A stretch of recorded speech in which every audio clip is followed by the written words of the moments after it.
In the history of film business, there are these stories about people sneaking onto film sets who eventually turn out to be real Hollywood types. So me and Jenny Ray quote this Eddie Izzard joke, and he has this joke about doing the exact same thing. And I broke in there when I was 15, and I crept around, creeping, and hoping that some guy with a big cigar might go, "Hey, a creeping kid," for my film, The Creeping Kid.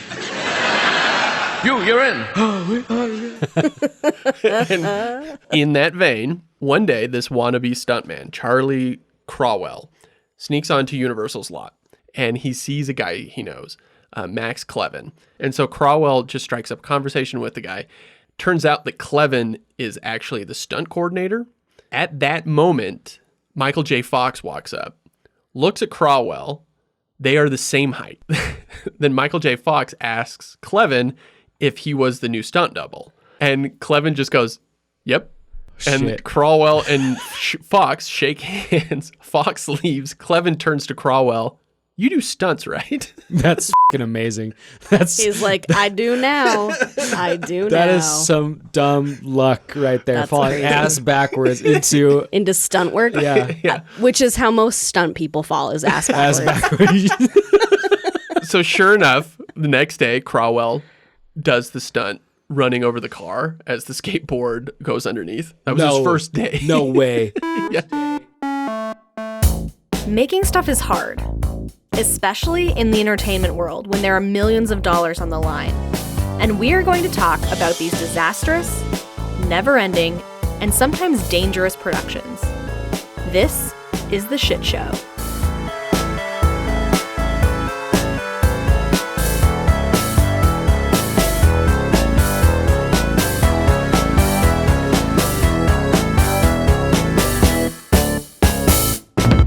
Hello, everyone. My name is Ian, and I'm joined by Clint. Hello. And Ray. Hey. And this is The Shit Show.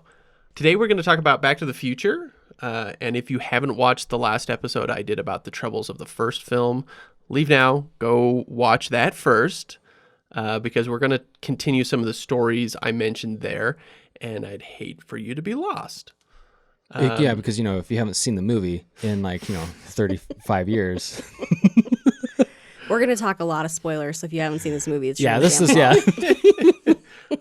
More specifically, go watch the Shit Show episode on Yes. YouTube. Yes. Or else, because you have to understand what a shit show the first one was to make to understand what a shit show the sequels were to make. Yes. So the video was originally going to be about the trilogy as a whole, and it kind of got away from me a bit, but I'm happy with the final outcome because this show is both a video series and a podcast.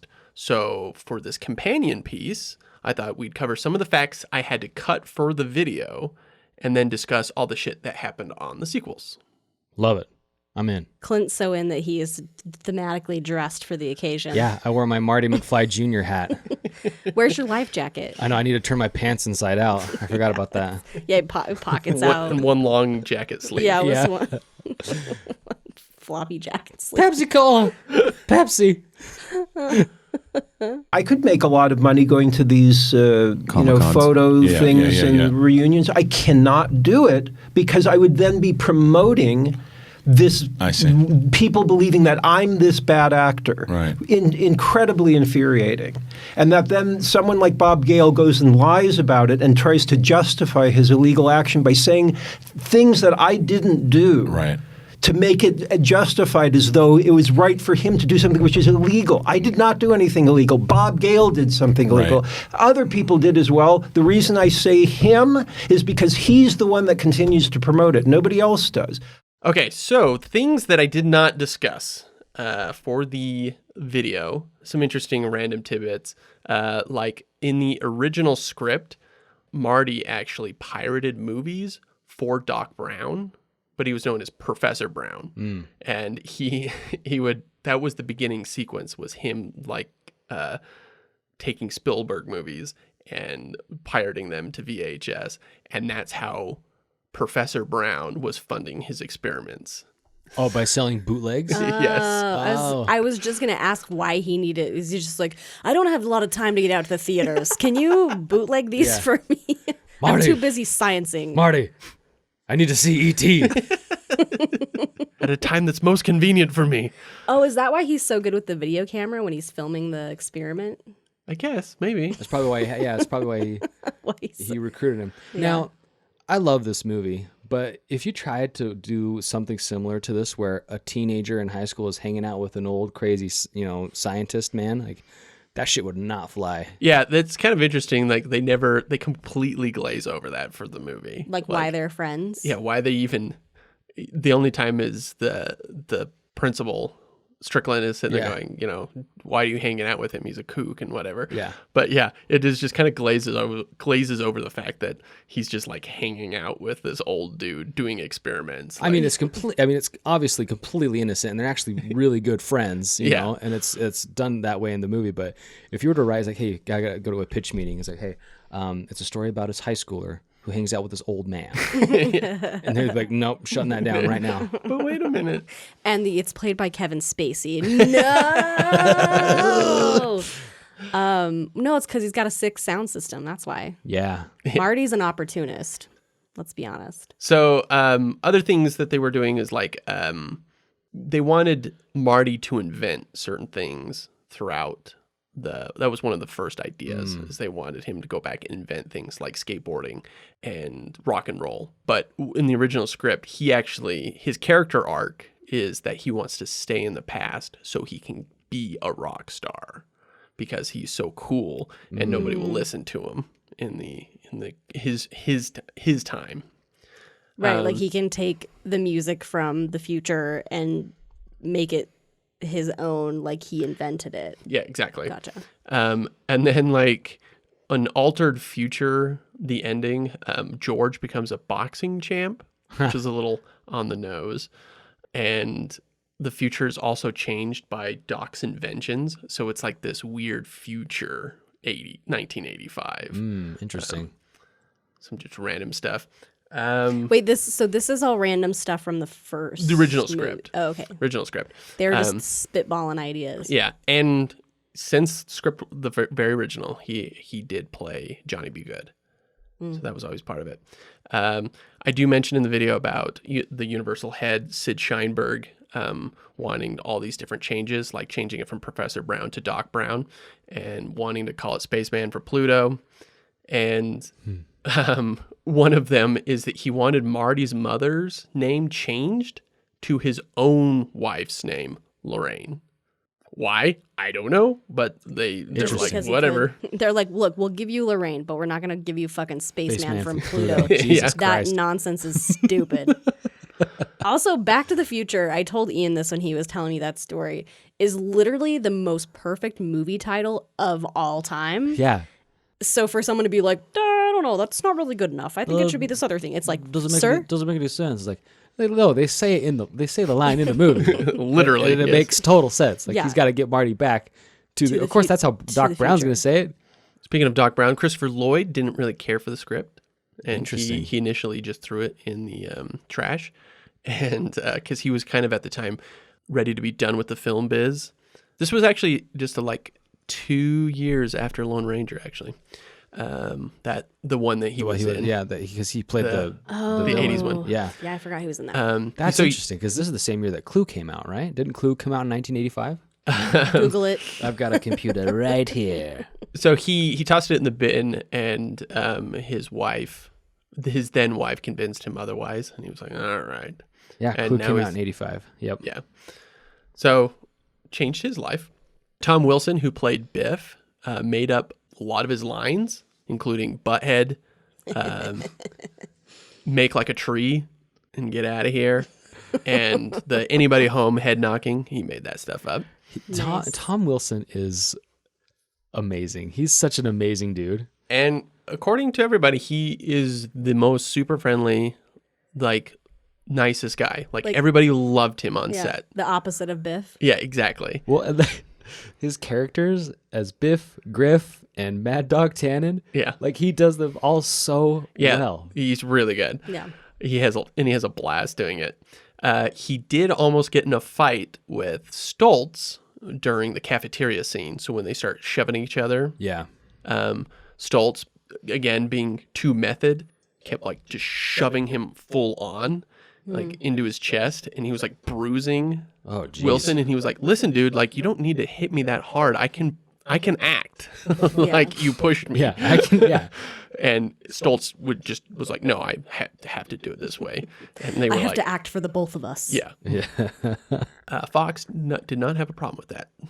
So Spielberg You telling didn't have a problem with method acting? Acting Pushing. too hard? Oh, pushing? pushing.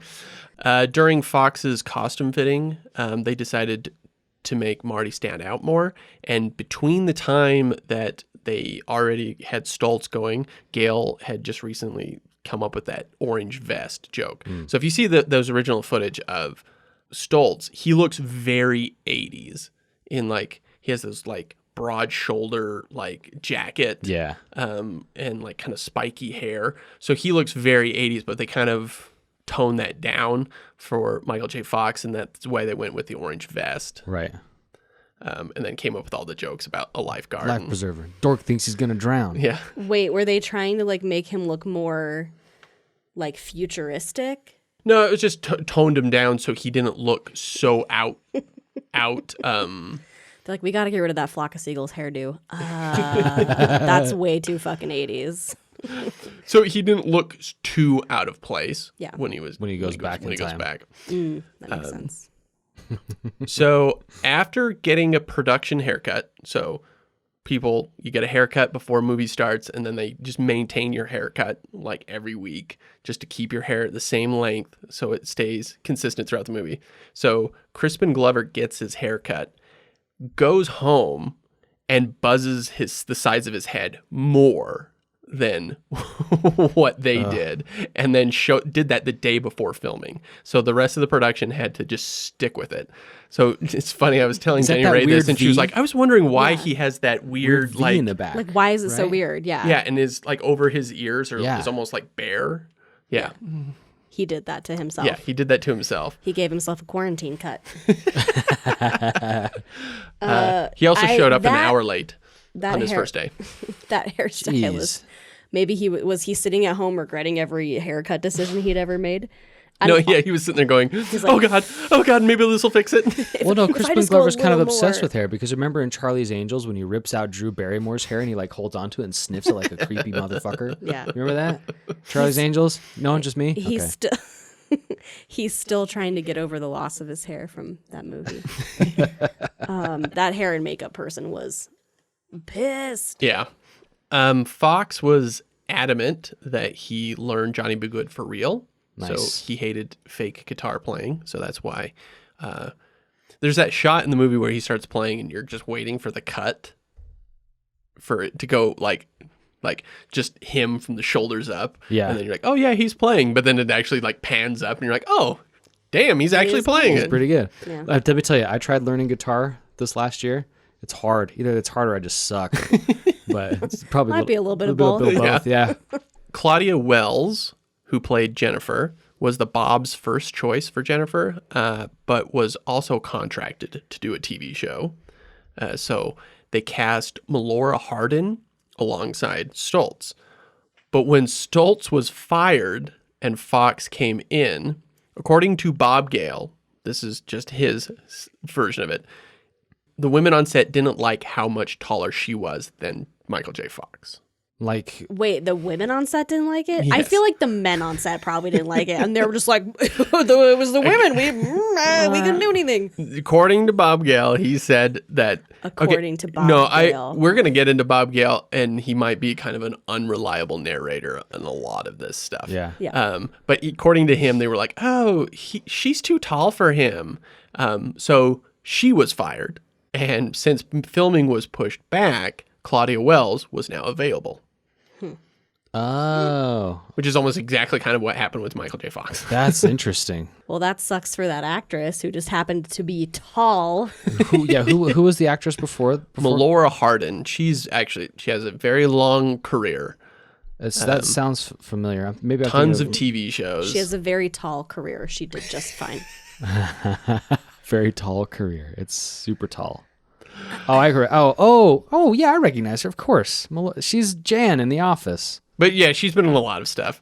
So she is fine. She is doing fine. Still, though, probably not like stoked to be fired for a dumb reason. Yeah, especially in such a big movie, right? Yeah. Okay, so in the history of film business, there are these stories about people sneaking onto film sets who eventually turn out to be real Hollywood types.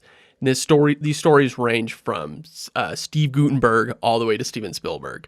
People like that would just sneak onto film sets in studios and just like hang out and try to find like, ooh, I'm gonna run into movie stars. I'm gonna Just act like you know what you're doing. Yeah, exactly. So me and Jenny Ray quote this Eddie Izzard joke, and he has this joke about the doing the exact same thing, about being a little kid and sneaking onto film sets, hoping a director would spot him. And he has this joke where he goes, "Look, a creeping kid for my film, The Creeping Kid." So these aren't established Hollywood types that are doing this. This is like this is people before they're discovered. Yeah. Okay, They're just like, I'm running away to Hollywood. I want to be in the movie business. And then they just like walk onto a set and someone's like, give me a coffee. And they're like, here you go, sir. And they're like, you're a PA now. Like, that's how it So- okay. like those people. In that vein, one day, this wannabe stuntman, Charlie Crawwell, sneaks onto Universal's lot. And he's done this a couple of times. And he kind of gets a lay of the land. And he sees a guy he knows, Max Clevin. He recognizes him because they're a friend. He's a friend of Crawwell's father. So like they just knew each other. And he goes, "Oh, I know that guy. I'll just go talk to him." And suddenly I'm, inside the set, right? Yeah. And so Crawwell just strikes up conversation with the guy. They start catching up. Turns out that Clevin is actually the stunt coordinator. And then at that moment, Michael J. Fox walks up, looks at Crawwell. They are the same height. Then Michael J. Fox asks Clevin if he was the new stunt double. And so they needed a new one because Stoltz was just fired. Yeah. And the guy that was doubling for Stoltz was too tall. Also too tall. Yeah, too tall. And Clevin just goes, "Yep." And Shit. Crawwell and Fox shake hands. Fox leaves. Clevin turns to Crawwell. "You do stunts, right?" That's fucking amazing. He's like, I do now. I do now. That is some dumb luck right there, falling ass backwards into into stunt work. Yeah. Which is how most stunt people fall, is ass ass backwards. backwards. So sure enough, the next day, Crawwell does the stunt running over the car as the skateboard goes underneath. That was his first day. No way. First day, never done a stunt before. No, I mean he wanted to be a stunt, and he had only 2 credits before then. Okay. Like Toxic Avenger, oddly enough. Nice. And then some TV show. But he was still like not really in the business Yeah. yet. And so that was his first like big break. Huge. That's like one of the biggest moments in the movie. Yeah. Yeah. And Crawwell doubled for Fox for the rest of Fox's career. Damn. That is amazing. But okay, Still does stunts, so still a stunt coordinator. So he wasn't completely untrained in the sense that like he had done some stuff before. He just wasn't like unestablished. Yeah, he didn't have like an agent. He wasn't a part of any crew. He was just a kid hanging out. So the last thing I have here is a quote from Robert Zemeckis. "My greatest source of pride is that Back to the Future is totally original. It wasn't a book or a play or a comic book or a TV show. It wasn't pre-sold. It's not based on a real event, and it's not derivative of anything else. It was born wholly and completely out of my own and Bob Gale's combined imaginations as a movie, and it's full of cinematic ideas and moments that wouldn't work as well, if at all, in any other medium. Back to the Future is a pure movie experience." Hair flip. So, But also I agree. was Back to the Future worth it? Yeah. Yeah. That's why are you even asking that question? Yes. I think- Yes, it was. I think your pop culture montage of literally everyone in the entire world paying homage to and referencing and spoofing Back to the Future proves that. It's like so quoted and I don't think I know one person who either A, hasn't seen the movie or has seen the movie and says, "Oh, I didn't like it." Like that just does not exist. Yeah. Like it's either in your top 10 or you've just have never seen it. or you're a monster. Or you're thoroughly un-American. You're thoroughly devoid of any feeling. You're a That's- robot. You're that's dead exactly- inside. Yes. When I was making the graphic for the Rotten Tomatoes, and it was 96% fresh from critics, and then 94% from audience, and it was like, "Fuck you, 6%." Yeah, who are you? Who are you assholes? Who are you? We're gonna find you. I want your names. I want your Twitter handles. It's not very accurate to the time, or the science in it is just very questionable. A DeLorean doesn't have enough time to get to 88 miles per hour in a parking lot of a mall. To be fair, a DeLorean getting up to 88 is probably a bit iffy. Yeah, right? Yeah. I got pulled over in California once, and I was always ashamed to tell people, like, how fast I was actually going when I was out speeding. And I said, let me just put it this way. If I had the flux capacitor, I'd be back in time right now. So you're going 88 He at clocked least. me at 88. Yeah. But officer, I was trying to get back to the future. Look at my hand. See, it's fading away. Okay, so Back to the Future 2 and 3. Here we go. Robert Zemeckis and Bob Gale, a.k.a. the Bobs, never wanted to do a sequel, saying they never work, but Sid Sheinberg gave them an ultimatum. And as Zemeckis says, we could either be part of it or not, but they were making a sequel.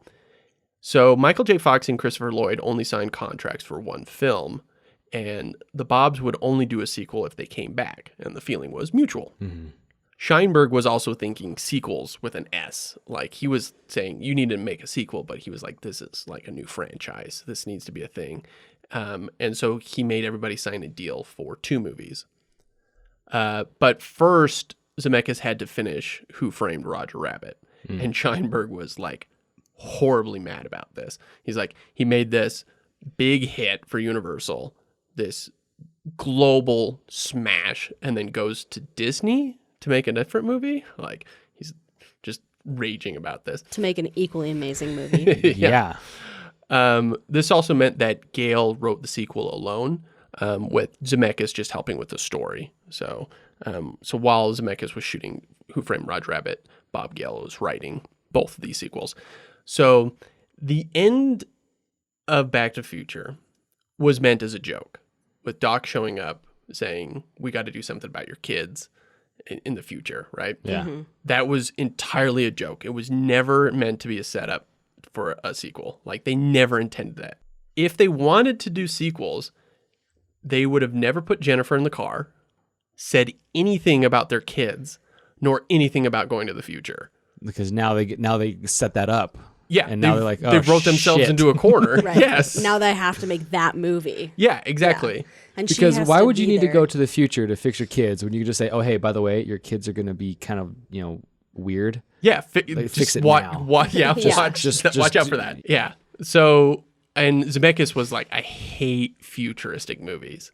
He's like, it never turns out true. So it's like, you're damned if you do, damned if you don't. Yeah, I know. I remember when 2015 came around, Ian and I were working together in the same office, and USA Today released like the same, like they, because that's the newspaper that Doc Brown shows them. It's a USA Today, and it's got all the articles. It looks like it's from from the movie. Right. They had a bunch at our office. I grabbed a stack of those fuckers, and I still have them. I still have them too. Like they printed an edition that was like the one from Back to the Future. Yeah, they did that. Okay. Nike released the self-lacing shoes that year that looked like the ones from the movie. I went to Comic-Con and got this hat, my Marty McFly Jr. hat. Like, it was just like the year of Back to the Future 2015. Yeah. And man, 2015 really let me down. You thought 2020 was bad. Yeah, you thought 2020 was bad? 2015, I should have Jaws 15. Yeah. In flying holographic cars. 3D. Yeah. And those floppy sleeve jackets that like perfectly shrink to your size. And talks to you. Yeah. Hoverboards. Look, we could go on and on and on For and on sure. about all the things that didn't Well, we come got those true. quote hoverboards, but those are dumb. Yeah, those are dumb. So they were just like, oh crap. Like, if you watch the movie, you kind of get that they were like, let's just get out of this future situation as soon as possible. Yeah. Like, they kind of set up some random stuff in there, and he's like, we got to do something about your kids. And he's like, all he does is like, hey, Marty pretend to be your son for half a second, and like that's the extent of his entire plan, because it doesn't really go into anything else. And so then they jump back to the 50s. So it's just, or to the 80s, and then go back to the 50s. But it's just kind of, it's just very obvious that they just didn't want to deal with the stuff in the future. Yeah, which is kind of funny because it seems like that was like the most expensive part of it. Yeah, Yeah. like it's how these flying cars come and land, and Yeah. hoverboards on water. You know. Yeah. So the Bobs debated endlessly about asking Crispin Glover to return. As I discussed in the video, he was a downright nuisance on set, jumping around in his seat, messing up his hair, and he wouldn't stop until a producer threatened to duct tape him to his chair, is what they were going to do. And Glover maintains... Saw style. Yeah. He's really afraid of duct tape. Glover maintains he was an absolute professional, countering multiple accounts from multiple people on set that say that that was not the case. He was just kind of a wacko. And, you know, his performance is definitely unique and interesting and definitely part of it, right? And they decided beyond all those issues with him, he was part of the film's success. Mm-hmm. Yeah. So they were like, yeah, no, okay. his performance is really good. Yeah. It's truly, you've never seen anything like it. So, okay, so they decide that Glover is worth having come back. According to Bob Gale, Glover gave them an impossible list of demands and wanted an enormous pay raise of $1 million to match Michael J. Fox. To be clear, only Gale and Glover discussed this negotiation. Everybody else doesn't say shit about it. Wow. So that's what Gale said, that he wanted this huge pay raise. The Bobs said no and countered with their original offer. And in the meantime, they decided to write him out of the sequel. So Gale writes the first draft, and which takes place in the future and an alternate 1985. Then Zemeckis came up with the concept of a sequel visiting the original film, saying that people always want a sequel to be the same movie, but different. What better way than literally going through the first movie? To have a time machine, why not, right? Yeah. It had never been done before. Yeah. And you're just like, that's the best part of Back to the Future 2, is like that. When he goes back to the past. Yeah, and he's following himself through his adventures. Like, that's crazy creative. Like, that was such a cool idea. So by the second draft, they decided that George McFly being dead was a downer. So they wrote him in for one scene. And Gale came up with the upside down back brace gag, which is in the movie. Yeah. He read a study about how it's hard for people to recognize faces when they're upside down. But also, if Glover wanted to come back, he'd be stuck to this device. That is brilliant. Oh my God. They're like, you're paralyzed. You're upside down. Sorry, that's just how we wrote it. Yeah. But you're upside And down. also, you don't have that stupid haircut. But the funny thing is, he still does. The actor who they got to replace him, he's got that long. His hair's like long and wide. Like, hanging down. how did you do that? Out on the golf course. Yeah. So Zemeckis then floats the idea of going to the Old West. So the third draft becomes this huge 230 pages, which is Jesus. a really, really long movie. That's 230 minutes, essentially. Gale cut it down to like 157 to show Universal, and they run the numbers, and it's $60 million, which would have been the most expensive movie ever made at that point. And Universal's just furious, like, what the hell? Like, we're not doing this. This is bullshit. And so Gale goes, okay, what if I go back to my 230-page draft and make two movies at the same time? And this has been done a lot. That they do that a lot in movies, but not of this scale. And Universal suddenly just loves the idea. They're like, why make one $50 million movie when you can make two movies for $70 million? Two movies for the price of one. That's what they said. Pretty much. That was the sales pitch. Yeah. Universal greenlit the two sequels idea in January of 1989, a month before shooting. So they're just like, They were just building the sets going, I guess we're, what are we doing? Gee, I hope they give us money for all this shit we're building. Like, where were they getting the money? That sort of thing can only happen in Hollywood, I think. Like, Yeah, just stuff just steamrolls. We're going to make a movie, okay? All right, do you have a script? No, okay, well, we're still going to build sets. It's insane. Like, okay, we finished the script. All right, what have you got built? Everything. So it better match what we've built. Go. Yeah. It's just insane. Well, and like, I'm sure all those people building the sets were like, are we getting paid for this? Yeah, for real. Where's the... Yeah, Okay. yeah. Like if the movie never comes out, the contractors never get paid. Yeah, yeah. So the idea is for part 2 to be Thanksgiving 1989, and then part 3 summer 1990. Claudia Wells was asked to return, but her mother was diagnosed with late-stage cancer, and she reluctantly had to decline to take care of her mother. This is Jennifer, Jennifer. his girlfriend. Okay, So that's why she was replaced by Elizabeth Shue. right. So they have this huge script, and Zemeckis invites Glover to the sets that are being built, and he walks him through some of the ideas of the script. He hasn't read it yet. And Glover was going to play Old George and then Old West Seamus. So those were the two parts that they were thinking for him. Then Glover reads the script and sees the upside down stuff and thinks it's horribly cruel. Like what the fuck? Like Zemeckis didn't even bring this up. And so he assumes this is all backlash to him raising the question about money equaling happiness, as I mentioned in the video. And so... Oh, yeah, you say he was, like, mad about how they ended the movie with his character, that, like, he was happier once they actually had money because he was successful. Yeah. That's right.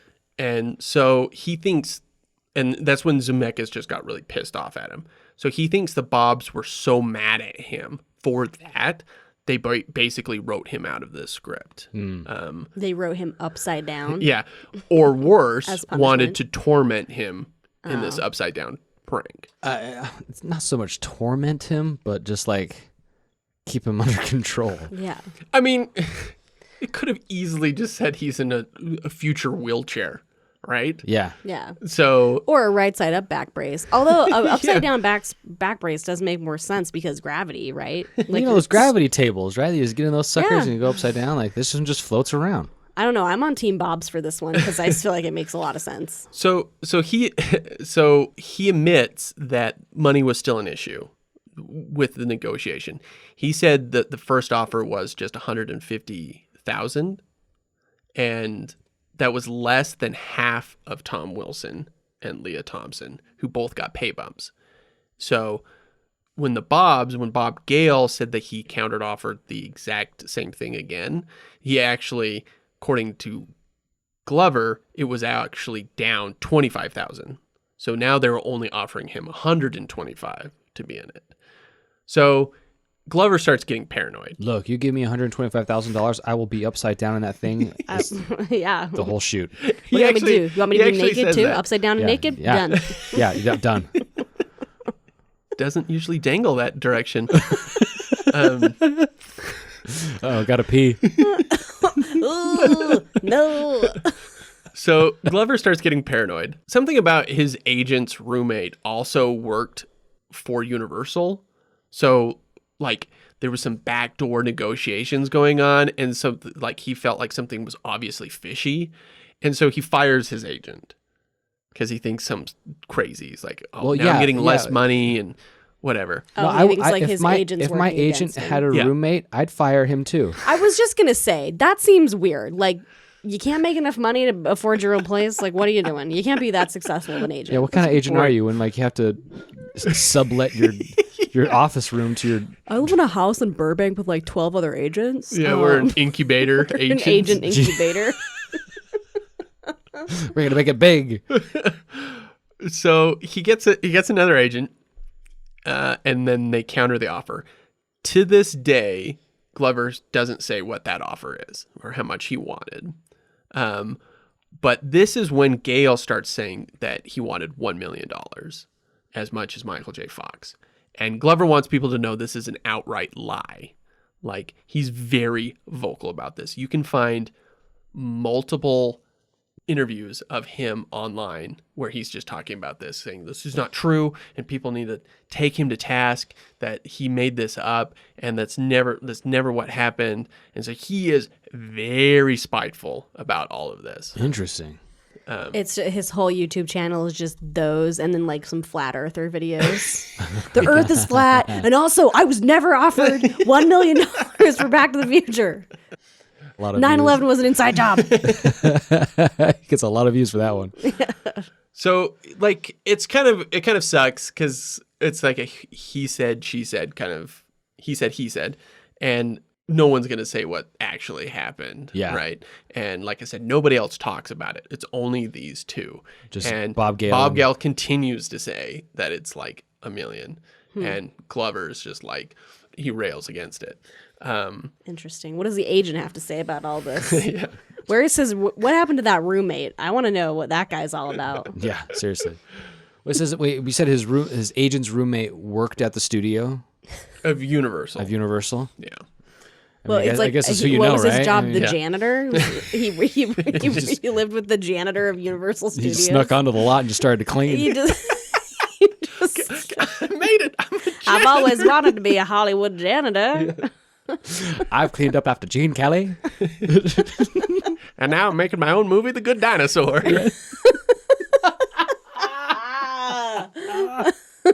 Yeah, that guy just sneaked into Pixar Studios and was like, "I'm making a movie." Yeah. So negotiations with Glover fail, and they hire Jeff Weissman.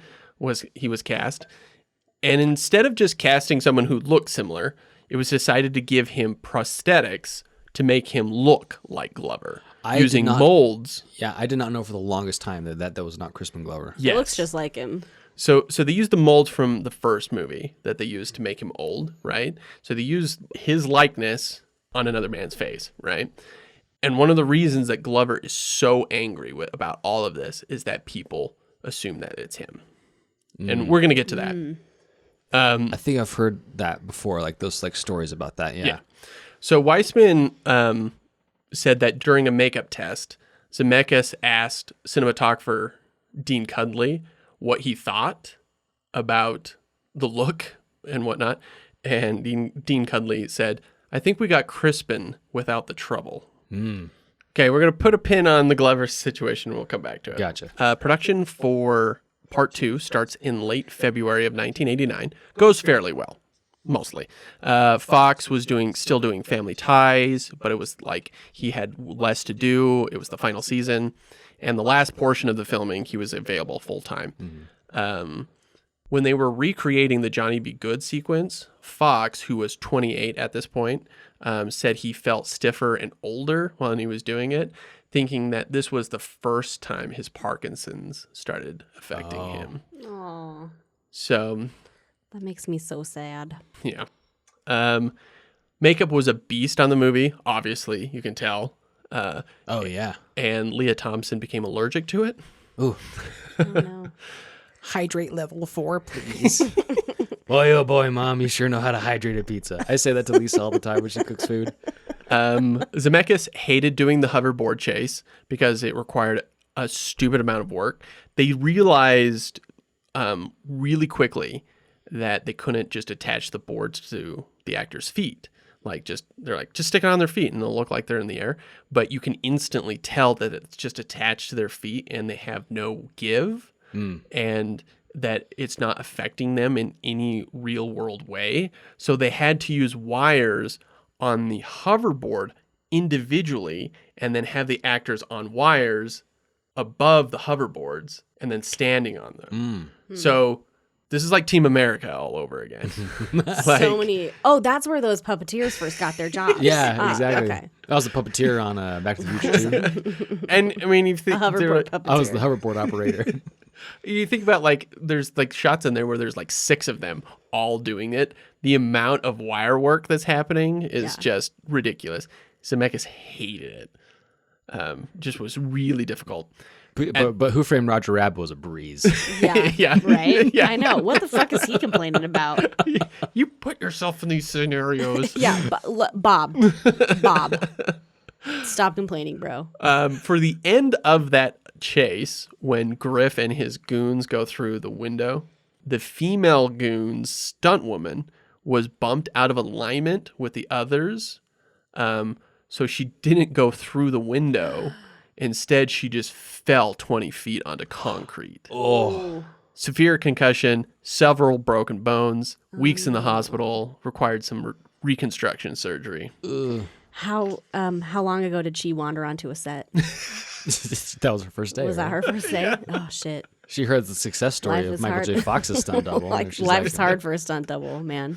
Did they keep that in the shot though? Did they keep that? There's if you watch that scene, it does look like she hits the pillar, but I don't know if it's the exact same moment because they're on the inside when you see them go through the window. Yeah, because I thought someone like goes through they go through the window above, like 3 of them, and then like there's someone that goes in through the bottom glass doors, isn't there? Yeah, it's something. If you just watch it, there's a moment where it looks like that's when it happened, but I'm unsure if that's actually what happened. Maybe I'll just do my own research.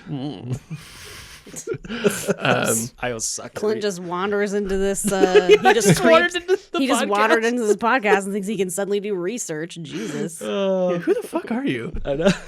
where did this guy come from? Just wandered in our He's house. just been hanging around in the corner, like I do podcasts. brought his Yeah. own microphone. I can do sound effects with my mouth. That's a pitcher of water. All right, you're hired. I don't know, but we might need that sound effect. You hired me purely for my oogas. It's true. Well, we were going to buy a soundboard, but this is cheaper, I guess. I have personality. Where? It's right here. Okay, It's small, but if you look close, you can see it.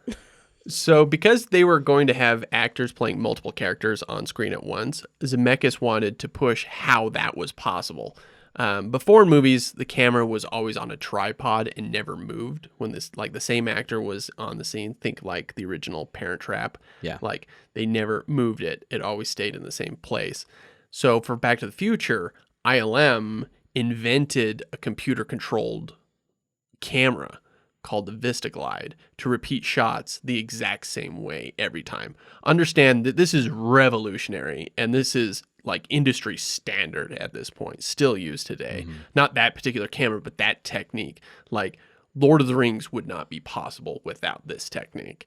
And Right, because they had to recreate the shots with like the different actors where with the perspective so that Frodo looked small and Gandalf looked big, and they had to recreate the exact same move so that the parallax would all look the same. yeah, exactly. Like pretty crazy that they figured this out. And you can kind of tell in the movie when they're using it because the quality of the picture kind of drops a little bit.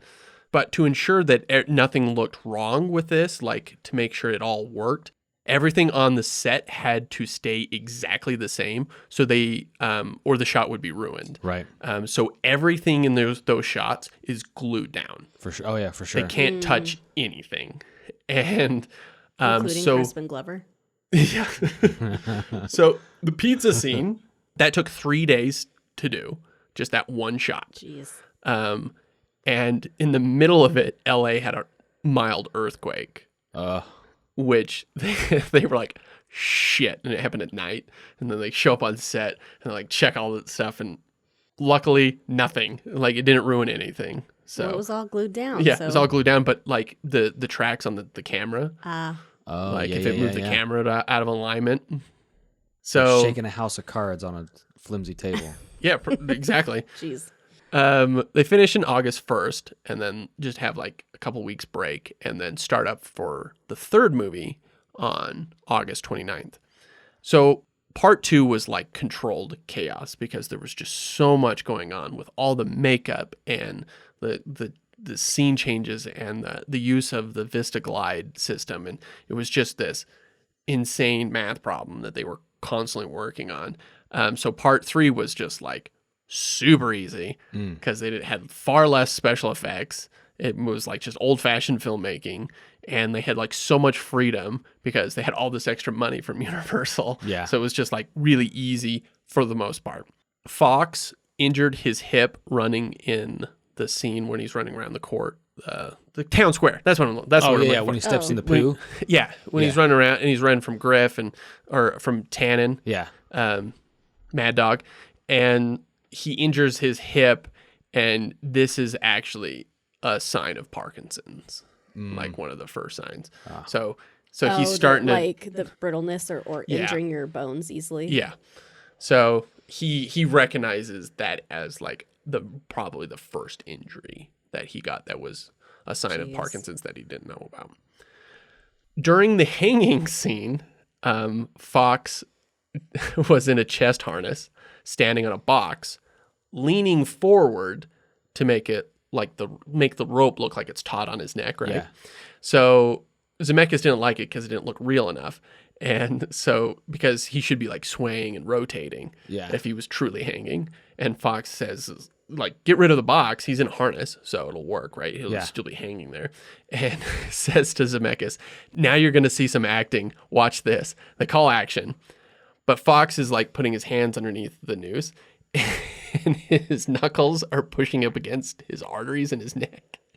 He literally knocks himself out. That's amazing. Oh no. They call cut. Oh no. And then they realize he's not moving. Oh shit. Because he's just out.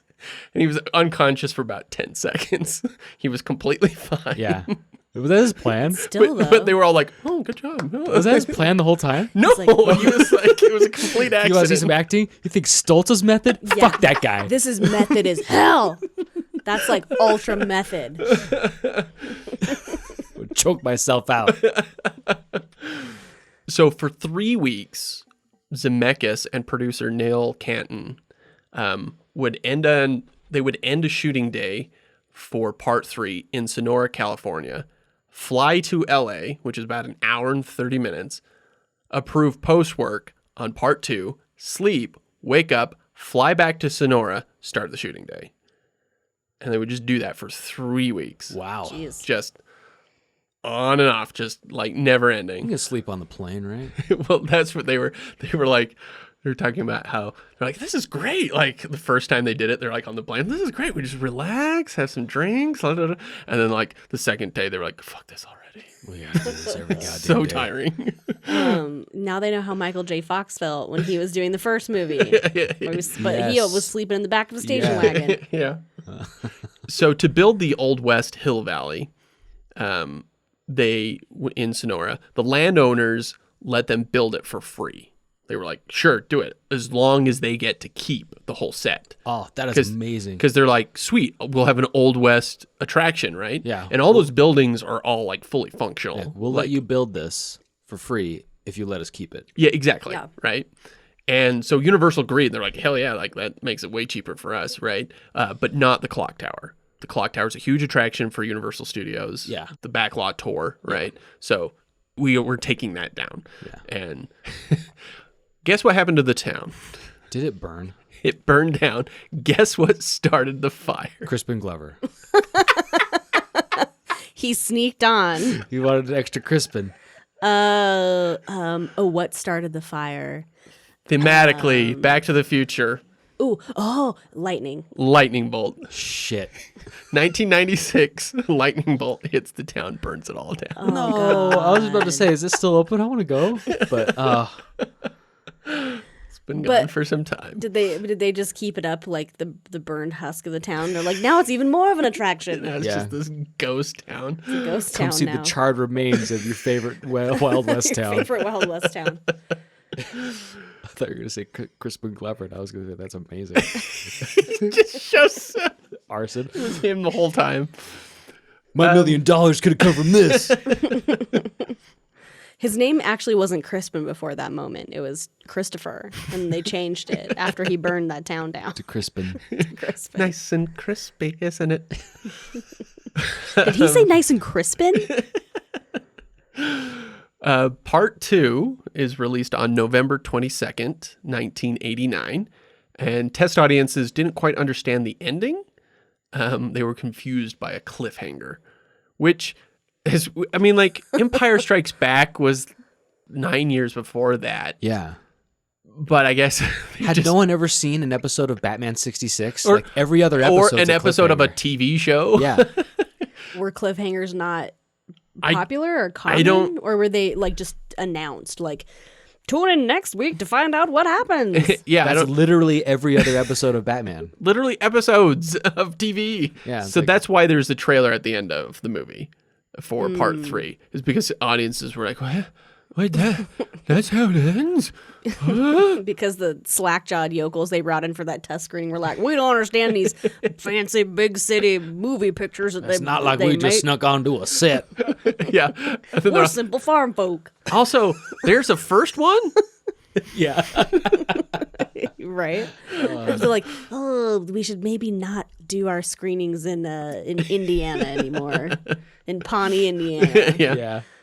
So the second one comes out, makes 118 million in the U.S. Nice. About half of what the first one made. 331 million worldwide.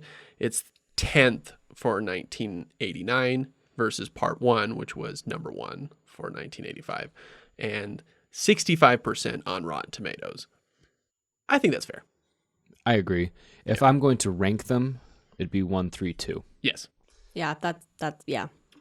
And we'll get to I have no argument. talking about that. So Glover sees the movie.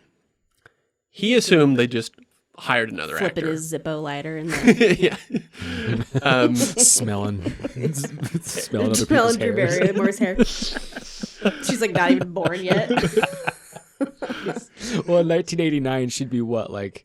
Oh, she probably was actually an actress by then. Oh, Because, yeah, 'cause she was in E.T. Oh, but that's creepy Yeah. because she was a little girl. Yeah. That's okay. He's a She's creepy like dude. 12. So She's like some like young teenage girl, and he's just like, got your hair. Zippo lighter. Burning strand by strand. So Glover sees the movie. He assumed that they just hired another actor. Had no idea. Not only did they use a face mold of his likeness to make the new guy look like Glover, they also used previous and unused footage from part 1 and images of him, like the newspaper, without his permission. And he hates this other guy's performance. And hates to this day that people think that that's him. Yeah. Like, he refuses to have anything to do with Back to the Future because of that. Well, and like it sounds like him too. So was the guy doing an impression, or did they use recorded lines of his, or some No, combination? the guy was just doing an impression. Yeah. Isn't his only line out on the golf course? Isn't that like his only line? Or does he have like a few? There's like one after that. Yeah. So I know it's not a long performance, but I feel like there's a couple of things here. The fact that the impression thing, whatever, but like they did kind of use his face. Like I feel like they should have gotten permission / like he should have been paid for that. Exactly. So he sues. I actually kind of agree. As much as I hate to say that. with So Crispin. he sues for obvious reasons. Yeah. Right. But also states the fact that they didn't recast him like Jennifer Yeah. is proof that Gail wanted to humiliate him. Like they deliberately wanted to stick the knife in his side about everything that went wrong with the first one because of him. That's some shady shit right there. That's like, Well, I think like he's taking it to conspiracy theory levels. Okay, hold on. But okay. So Jeffrey Weissman, who played George, apparently felt really uneasy about all of this as he was doing it. And he tells Glover's attorney that one day he was on set, Spielberg came by and saw him dressed up as Crispin Glover, looking like old Crispin Glover. And Spielberg said, "Hey, Crispin, I see you got your million." Not even Spielberg knew about this, right? Ooh, that's shady. And Spielberg thought there was that $1 million offer, right? So, the threads are connecting now. yeah. So it goes to court, Universal versus Glover, and it comes down to licensing of a person's likeness Yeah. versus a character's likeness. Okay. Yeah. So they were like, well, he's supposed to look like George McFly. So we made him look like George McFly. And there's like, Right. but and the George performance. McFly is exactly Crispin Glover. Right. Right. So there's like, well, we didn't use Crispin Glover's likeness. We used George McFly's likeness. Exactly. That was their whole defense. Which is Crispin Glover, though. And yes, chicken or the egg, right? Yeah. How do all those other actors get away with playing Colonel Sanders in all those KFC commercials? They hired Reba McEntire once. Well, like, it goes back to what you were saying about Jennifer. Like, they didn't have a problem recasting Jennifer. They're like, whatever. Yeah. We'll just, like, get a new Jennifer. It's fine. But, like, there was obviously something that Crispin brought to that role that was important enough to the movie, like the performance, and that's the thing that he brought, that they were like, we can't just recast him. We have to make people think this is Crispin Glover, you know. And like, even though the movie owns that character, and you know, it's you know, when you sign a contract and you get paid, like your performance as that character becomes part of like their intellectual property.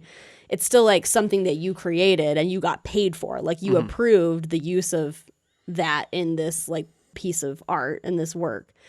So yeah, I feel like, again, Team Crispy, because it just seems wrong. Well, so the only other side of it that I can see that makes sense for the Bob side of it is that for all the parts where they are doing Marty watching himself going through the first movie, right? And then that there's all the background moments of like when he's looking through the window and he sees his dad punch Biff. Right. Right. Oh, right. So there's like those moments that maybe like it's important that it's not a different actor. But point is this has never been done before. But again, like the actors and makeup, it like you wouldn't have Yeah. even fucking known anyway. Yeah. He's like in the movie for 2 seconds. Yeah, so it really like this never been done before, like the idea of even doing it. But they settle out of court.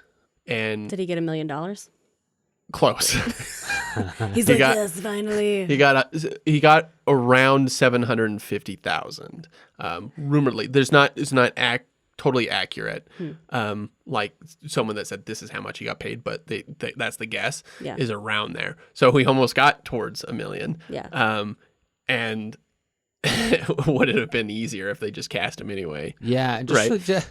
Hindsight's 2020, right? Like, Yeah. Yeah, and so because of that lawsuit, now there are these kind of laws that you have to kind of go through, either whether it's the Screen Actors Guild or in general about using someone's likeness. so that kind of changed things for everyone. Going Yeah, forward. exactly. I mean, so Yeah. Rogue One, where they literally bring someone back from the dead, Yeah. Right. Tarkin, right, is they had to go through the family to get approval to do that. Yeah. Yeah. Because And I'm sure his family got paid, right? yeah, exactly. Yeah. They would have. And so that wouldn't have happened, like, because if that Glover had never sued them, like, who knows when that would have actually happened. Right. So to the point, if that never did, Disney's like, screw it. Tarkin is a character, right? Yeah. Who just happens to look like this guy, and we're just going to make him up and not tell a family about it. So it's just kind of it's kind of an interesting story, but yeah, Glover just he's very angry at Bob Gale about all of it.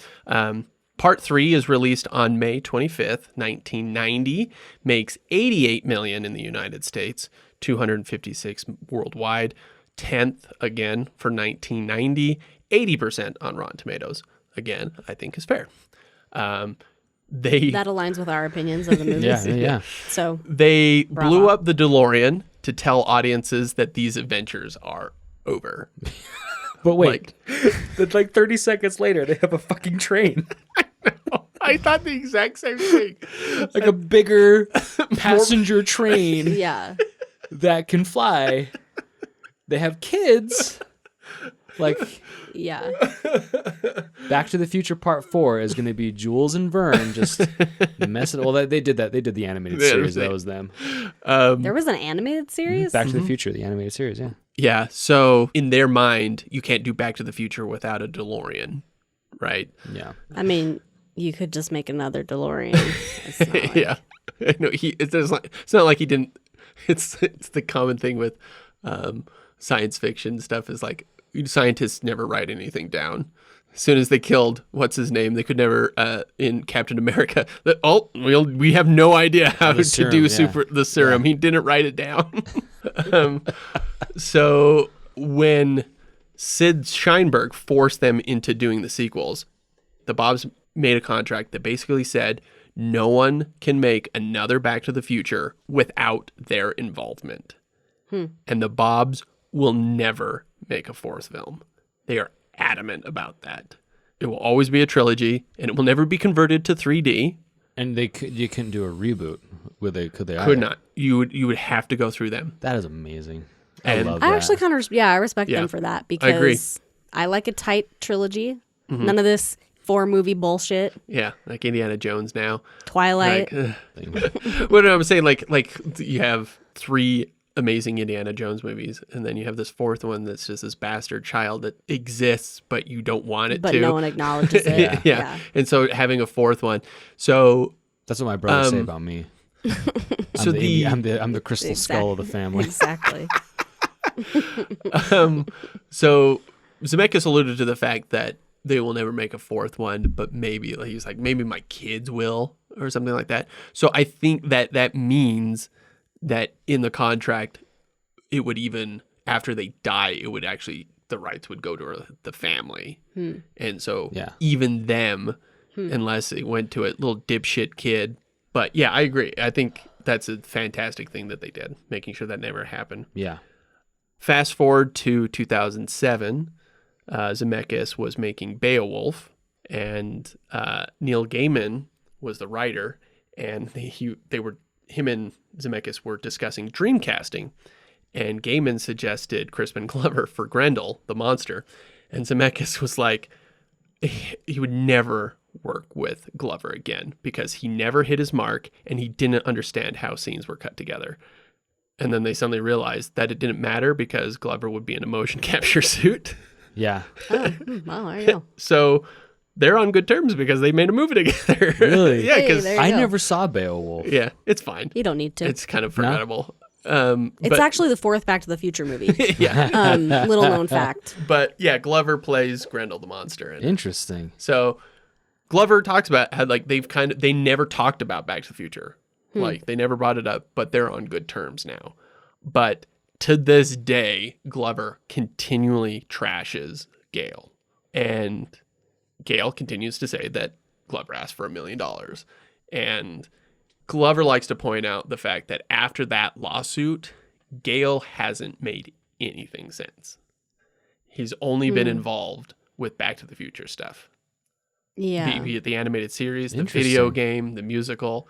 Like, he's literally not made anything else. And so I think Glover was alluding to the fact that he was like, that lawsuit came down hard on him. But so that's where it is now. But like hard in what way? Like it bankrupted him, or I like don't- he just I- like psychologically it was I affected think- him, or I think he's alluding to the fact that he kind of got blackballed for shady dealing. interesting. It's my guess. Or he was just like, I don't have to ever fucking make another movie again. Yeah, that's I true was too. Riding high on this Back to the Future money. Yeah, seriously. Look, if I made it 3 hit movies and never had to work again, you bet I wouldn't.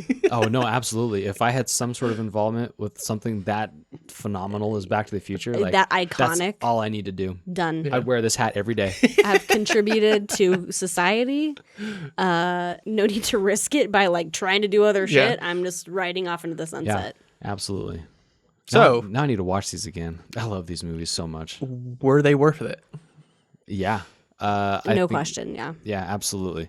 I think the second one has its problems. I think you can clearly tell that they hated the future stuff because they instantly just like solve this problem, and they don't even solve it, which is like Griff trying to get Marty's son into a thing, whatever it was. They don't even go back to it. Yeah. Right? They completely go around it. But by the time that movie goes back to the 50s again and starts revisiting the first movie, I love all of that. Yeah. And What about like the alternate 1985? I love that stuff. I think too. that's interesting. Yeah, it's cool. I love old man Biff, like Trump Biff. Yeah. yeah. Bump. Yeah. Bimp. Kid, I love Tom Wilson. I love him. I own the police. Like I love Tom Wilson so much. He does a good job. I rewatched this several times when I was doing all this research. I love the ending. of the second one.